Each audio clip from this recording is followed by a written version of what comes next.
Hello and welcome to MS Narendram channel. So in this video, I am going to teach you about remainder theorem. And you know remainder theorem is very important and it has been given in class 9th book and I hope it is also given in class 10th book also.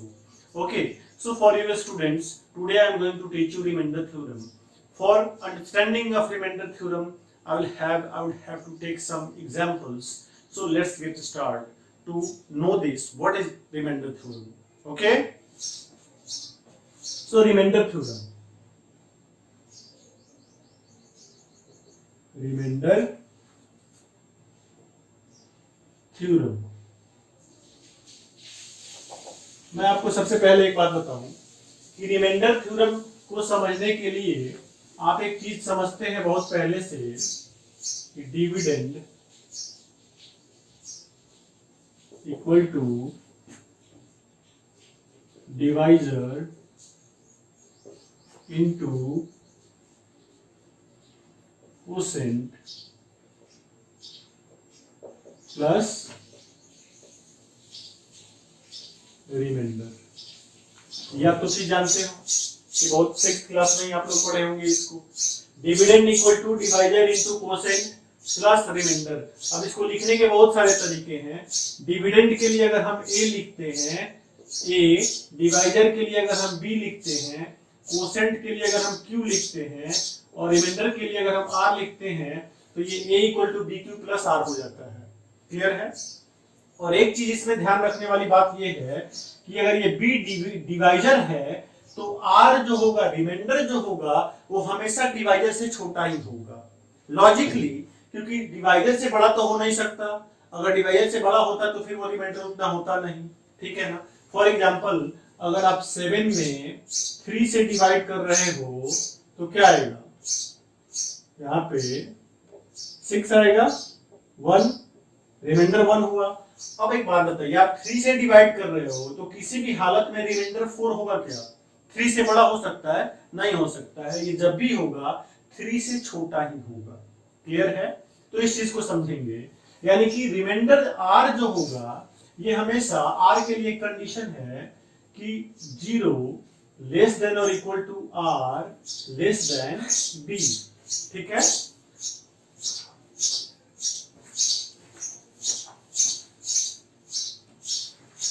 Zero less than equal to r less than b, कहने का मतलब remainder will always be less than the divisor. ठीक है? अब बात आती है कि इसको हम जब 9th क्लास में पढ़ते हैं, पॉलिनोमियल में पढ़ते हैं रिमाइंडर थ्योरम, तो उसमें उस कॉन्टेक्स्ट में क्या चेंजेस आते हैं। तो सबसे पहले डिविडेंड जो होता है वो कोई एक फंक्शन हो सकता है, वो कोई एक पॉलिनोमियल हो सकता है किसी एक वेरिएबल में, एक्स में हो सकता है, वाई में हो सकता है। ठीक है ना? डिवाइजर जो होता है वो या तो कोई कांस्टेंट होगा या फिर कोई वेरिएबल होगा। अब x + 5 है तो x अगर वेरिएबल है तो x + 5 भी वेरिएबल ही होगा। क्लियर है? तो इस चीज को बताया है प्रीवियस वीडियोज में। उसके बाद क्वोशेंट कांस्टेंट भी आ सकता है, वेरिएबल भी आ सकता है। रिमाइंडर कांस्टेंट भी हो सकता है, वेरिएबल भी हो सकता है। इस कॉन्टेक्स्ट में हम इसको जो है डिविडेंड को मान लेते हैं, जिसके लिए कांस्टेंट फॉर्म में हमने ए माना है, तो इस कॉन्टेक्स्ट में हम मान लेते हैं डिविडेंड हमारा होगा px। ठीक है ना? यानी कि कोई फंक्शन है p में, वेरिएबल x है, ठीक है, px, और डिवाइजर हम मान लेते हैं gx को, gx से डिवाइड करते हैं तो मान लेते हैं कि हमारा जो क्वोशेंट है वो आ रहा है qx। ठीक है? और उसके बाद हम ये मान लेते हैं कि रिमाइंडर जो है हमारा वो rx आ जा रहा है। ठीक है ना? तो आपको मैं एक बात बता दूं, px वेरिएबल इसमें हो सकता है, यस हो भी सकता है, नहीं भी हो सकता है, क्योंकि px को px इक्वल टू सिर्फ 5 भी हम लिख सकते हैं और इस तरह से x का वैल्यू कुछ भी रखें इसमें कोई फर्क नहीं पड़ेगा। तो इस तरह से ये एक कांस्टेंट पॉलिनोमियल है। क्लियर है?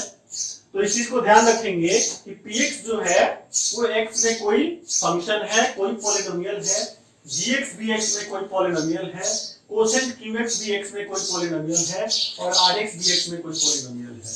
अब सबके साथ कंडीशन ये बनता है कि खास तौर पे रिमाइंडर के साथ ये क्या हो सकता है, ये 0 भी हो सकता है, ठीक है, या 0 नहीं भी हो सकता है, यानी कि कोई कांस्टेंट हो सकता है, ठीक है, 0 हो सकता है या कोई कांस्टेंट हो सकता है या फिर कोई वेरिएबल ही रह सकता है। समझ में आ रहा है बात आपको?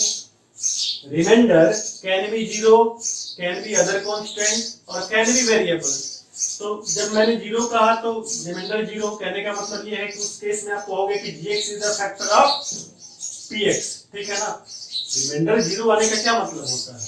अब इस चीज को और थोड़ा सा डीपली समझिए। मान लीजिए कोई एग्जांपल लेते हैं 15, ठीक है, और 15 में हम डिवाइड कर रहे हैं 6 से। We are going to divide 15 by 6, okay? So 15 में जब 6 से डिवाइड करेंगे तो हमें क्या मिलेगा? 6, यानी कि इस फॉर्म में चलिए a equal to B Q plus r, कहने का मतलब dividend equal to divisor into quotient plus remainder. तो डिविडेंड आपका 15 है, डिवाइजर 6 है। जब आप डिवाइड करोगे तो यहाँ पे कोसेंट जो होगा आपका वो 2 आएगा, ठीक है ना, प्लस रिमाइंडर क्या आएगा? 3 आएगा, ठीक है। ये बात आप समझ रहे हैं? 15 equal to 6 into 2 plus 3। Now you can think that 3 is less than 6, जो कि डिवाइजर है, इससे हमेशा छोटा है, ठीक है। तो यहाँ पे पॉसिबिलिटी क्या बन रहा था कि क्या क्या हो सकता था। अगर मान लीजिए कि ये कांस्टेंट है 3, तो आपने देखा कि हाँ यहाँ पे 3 है। अगर 3 नहीं होता, कोई अननोन नंबर है यहाँ पे, जैसे में r है यहाँ पे, तो क्या पॉसिबिलिटी है बनने का? मान लीजिए कि हम a को 15 को कोई नंबर है 3 से 6 से डिवाइड किए हैं, तो रिमाइंडर आने की जो पॉसिबिलिटी है वो ये है कि ये 0 से लेके 0 less then r less than 6 होगा। कहने का मतलब है कि रिमाइंडर अगर कोई दूसरा नंबर रहता तो ये हो सकता था 0, 1, 2, 3, 4, 5, 6 नहीं होता, ठीक है ना। तो इतने सारे रिमाइंडर्स के पॉसिबिलिटी बन रहे हैं। आई थिंक कि आप इसको समझ रहे हैं। अभी मैं इसको आगे समझा रहा हूं, आप इसको देखिए। तो आप यहाँ पे देख सकते हैं, मैं एनालॉजी करने के लिए, तुलना करने के लिए अलग अलग इसको मैंने लिखा है। a equal to B Q plus r, कहने का मतलब कि dividend equal to divisor into quotient plus remainder. और यहाँ भी है px equal to gx into qx plus rx, कहने का मतलब dividend equal to divisor into quotient plus remainder. अब दोनों को अलग अलग कॉन्टेक्स्ट में कैसे समझा जाना चाहिए? अब यहाँ पे सिंपल सी बात है कि a कोई नंबर है, इसमें आप b से डिवाइड कर रहे हो, तो q कोसेंट है और r रिमाइंडर है, ठीक है ना। तो हम मान लेते हैं कि अगर b का वैल्यू 3 होता, ठीक है ना, a कोई नंबर है जिसको आप 3 से डिवाइड कर रहे हो, तो क्या होता ये 3q प्लस r, लेकिन r के जगह पे क्या पॉसिबिलिटीज होती, r का वैल्यू क्या क्या हो सकता था। तो जब ये कांस्टेंट से डिवाइड कर रहे हो और ये कांस्टेंट का बात है, तो ऐसे केस में हम कह सकते हैं कि r का जो वैल्यू होता पॉसिबल, जैसा कि मैंने पहले ही बताया था, वो क्या होता है 0 लेस देन और इक्वल टू r, यानी कि 0 r से छोटा या बराबर होगा, लेकिन r किससे छोटा होगा? 3 से, डिवाइडर से, ठीक है। तो आप बताओ कि इस रेंज में, इस इंटरवल में कौन कौन से r के वैल्यू जा सकते हैं? तो 3 से छोटा हो लेकिन 0 के बराबर या 0 से बड़ा हो, तो r का वैल्यू हो जाता 0, 1, 2, 3 नहीं होता, ठीक है। तो ये पॉसिबल रिमाइंडर्स हो सकते थे। रिमाइंडर या तो 0 हो सकता है, या 1 हो सकता है, या 2 हो सकता है। तीनों एक साथ नहीं होगा, लेकिन तीनों में से कोई एक हो सकता है।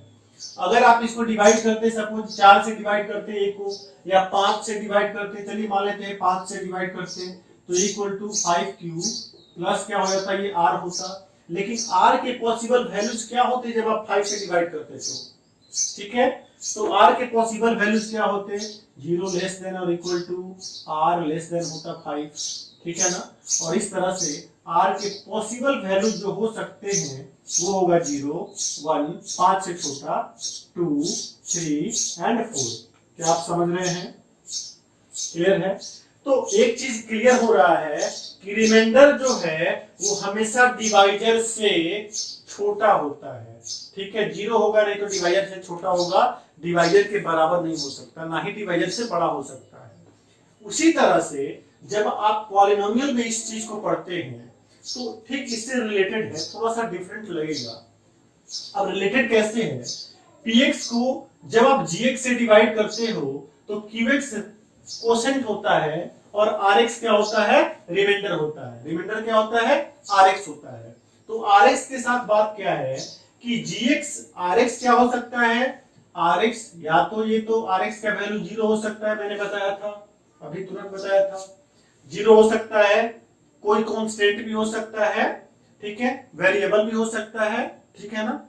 लेकिन अब इसको सिंपल समझते हैं, rx का वैल्यू या तो 0 हो सकता है या फिर degree of rx will be less than degree of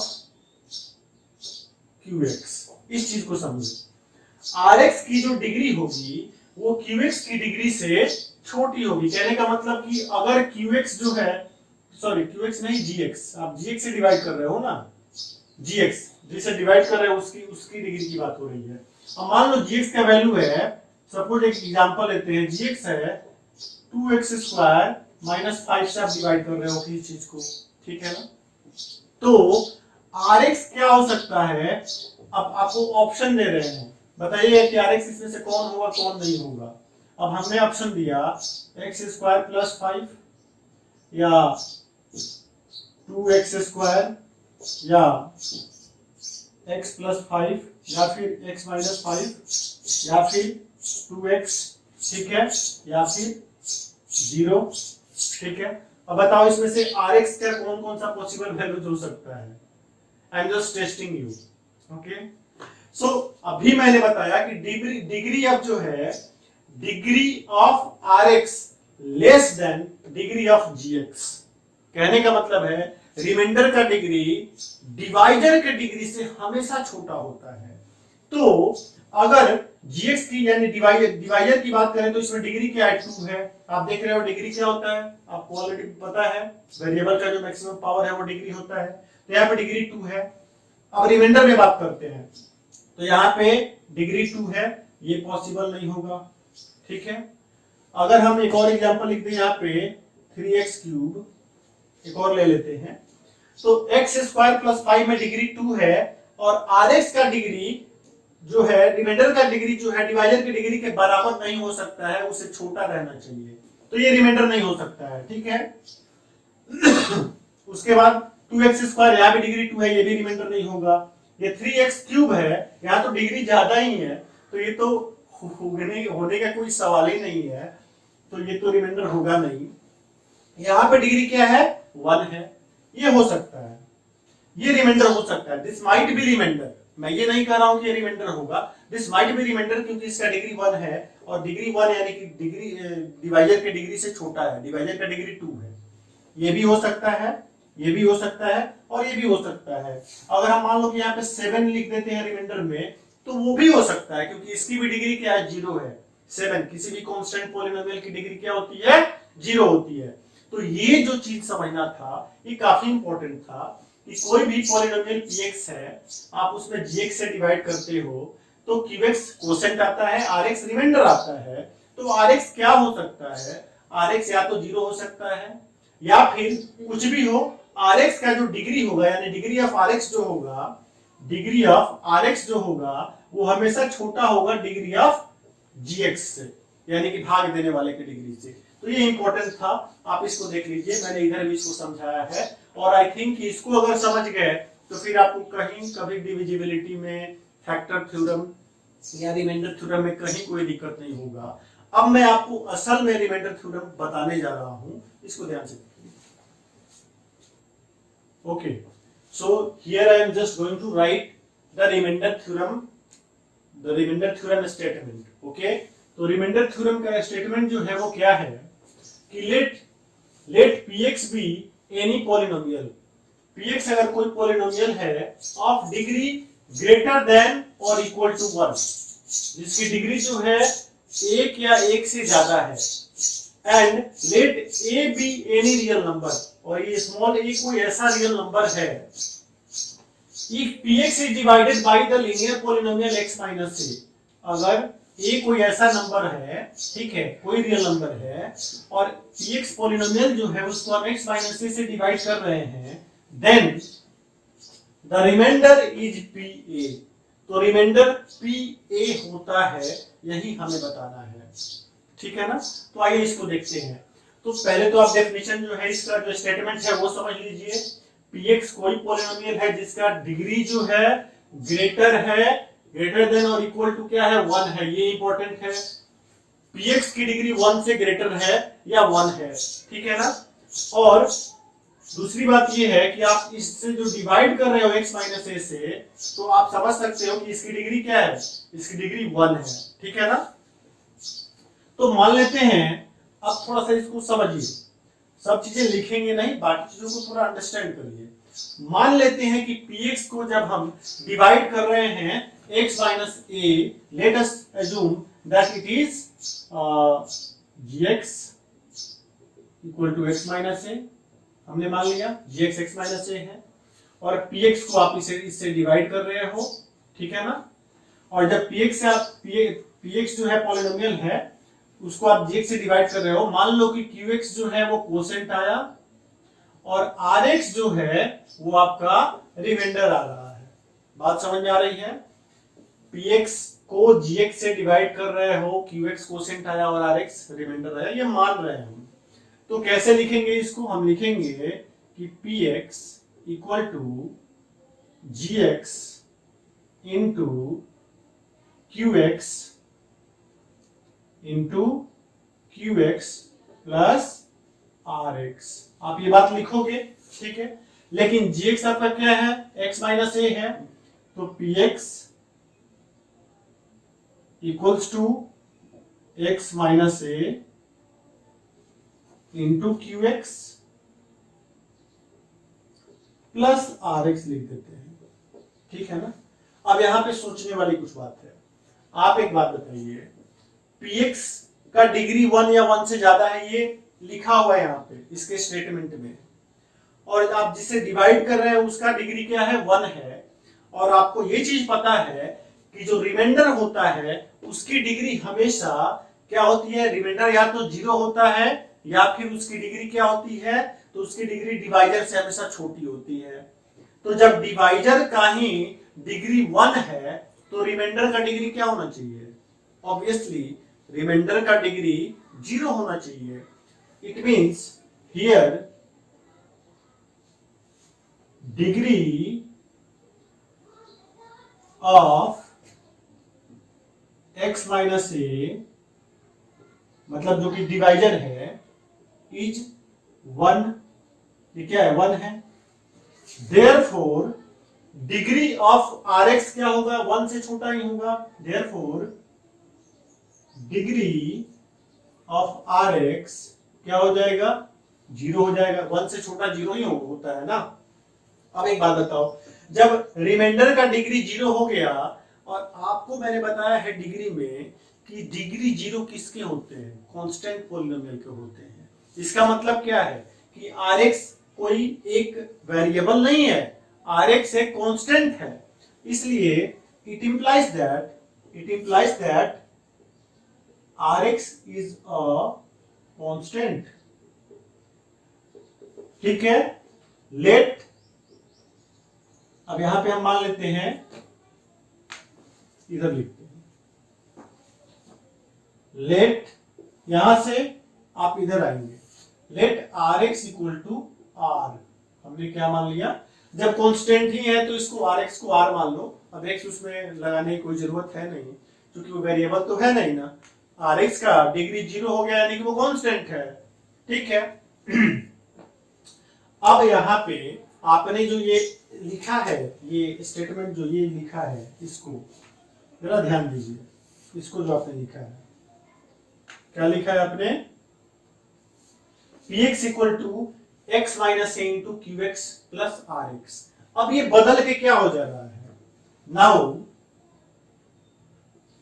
px को अगर आप लिखोगे तो क्या लिखोगे, px को x माइनस ए into qx plus r x नहीं लिखोगे, अब उसके जगह पे आर लिखोगे, क्योंकि आपने R X equal to R ले लिया है for the sake of convenient. Okay, convenience. Now P X equal to X minus A into Q X plus R. In particular let x equal to A. हम मान लेते हैं कि x जो है वो हमारा a के बराबर होगा इन पार्टिकुलर, ठीक है। और ये मानने के पीछे रीजन क्या है, हमें प्रूफ करना है कि रिमाइंडर जो है वो pa होगा, ठीक है ना। क्यों a मानने के पीछे क्या लॉजिक है, हम b भी मान सकते थे, लेकिन b क्यों नहीं मानेंगे भाई, क्योंकि जब b मानेंगे तो b x के जगह पे b रखोगे तो b माइनस a तो जीरो होगा नहीं। हमें दिखाना है कि pa बराबर r होगा, हमें ये चीज दिखाना है, इसलिए x बराबर a मानेंगे तो a माइनस a ये जीरो हो जाएगा, जीरो इंटू क्यू एक्स करोगे तो जीरो हो जाएगा, प्लस आर करोगे तो उधर प्लस आर यानी कि सिर्फ आर बच जाएगा। यानी कि in particular let x equal to a, मान लीजिए कि x equal to a, then आपका x equal to a put करिएगा तो x यहाँ पे a पुट करिएगा तो ये px नहीं होगा, ये pa हो जाएगा, ये होगा pa बराबर x माइनस a है, यानी कि x तो आपने a मान लिया है यहाँ पे, तो a minus a into q a plus are हो जाएगा, ठीक है। अब आप एक बात बताओ, a माइनस a जीरो होगा into q a plus r, ठीक है ना। अब बात को समझ रहे हो, इसको क्यू एक्स भी रखोगे तो कोई फर्क नहीं पड़ता है, ठीक है। अब ये जीरो हो गया, प्लस आर बराबर आर, तो आपने क्या देखा, आपने यही देखा कि p a equal to r, और आर क्या है, रिमाइंडर है, इसका मतलब remainder equal to p a. समझ गए, इसका मतलब क्या हुआ, it means it implies that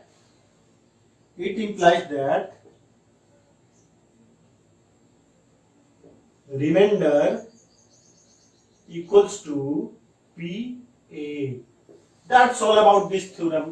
ठीक है, अगर आप इसको अच्छे से समझ गए होंगे तो आपको रिमाइंडर थ्योरम में कोई दिक्कत नहीं होगा। मैं फिर से रिपीट कर देता हूं, यहाँ पे इस चीज को देखिए, gx जिससे आप डिवाइड कर रहे हैं लीनियर पॉलिनोमियल है, लीनियर पॉलिनोमियल की डिग्री 1 होती है, आप डिवाइड कर रहे हो, मान लो कि हम डिवाइड कर रहे हैं px में gx से, तो हमारा कोसेंट qx मान लेते हैं, ठीक है, और rx जो है मान लेते हैं रिमाइंडर है, ये हमने मान लिया, लेट वहां पे लिख देना, स्टेटमेंट लिख देना, ठीक है। तो px equal to gx into qx plus rx होगा, ठीक है। अब gx क्या है, x माइनस a है into qx plus rx। Here degree of x minus a, यानी कि degree of x minus a मतलब क्या, q डिवाइडर क्या है, इज 1, ये क्या है 1 है, इसलिए डिग्री ऑफ rx क्या होगा, rx मतलब समझ रहे हैं ना, डिग्री ऑफ rx का मतलब